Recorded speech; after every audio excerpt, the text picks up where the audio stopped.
김건희 여사에 대한 국민의 분노가 대통령의 귀에는 모두 허튼 소리로 들립니까?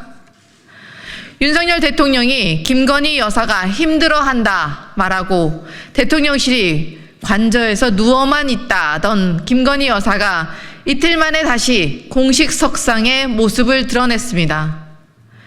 이렇게 국민을 우롱하는 이유가 무엇입니까? 윤석열 대통령은 김건희 여사에 대한 국민의 공분이 모두 조작이고 허튼 소리라고 말하고 싶은 것입니까? 오늘 한국갤럽에서마저도 국정 지지율 20% 최저치를 기록했습니다. 부정평가 이유 1위가 민생에서 김건희 여사 문제로 바뀌었습니다. 그런데도 대통령 부부는 마치 국민과 기싸움이라도 하는 듯 오만한 태도로 일관하고 있습니다.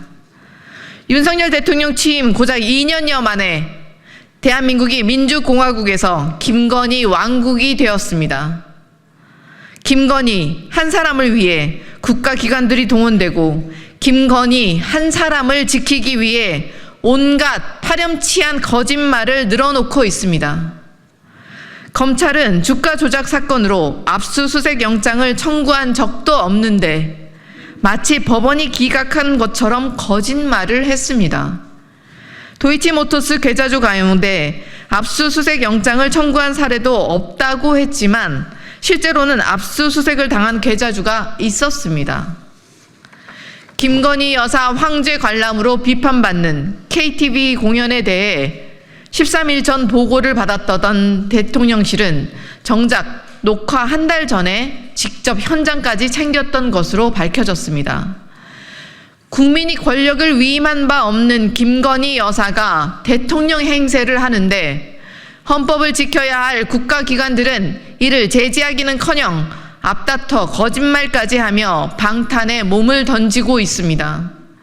게다가 김건희 여사가 여당의 공천을 좌지우지했다는 폭로는 눈덩이처럼 커져만 가고 있습니다.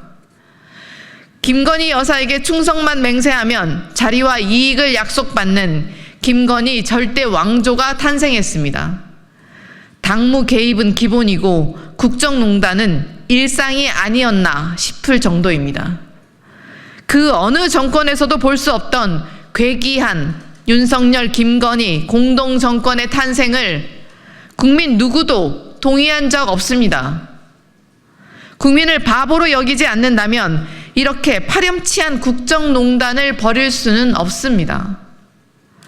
벌거숭이 임금님의 불통과 아집이 국정 붕괴와 국민의 심판을 재촉하고 있음을 경고합니다.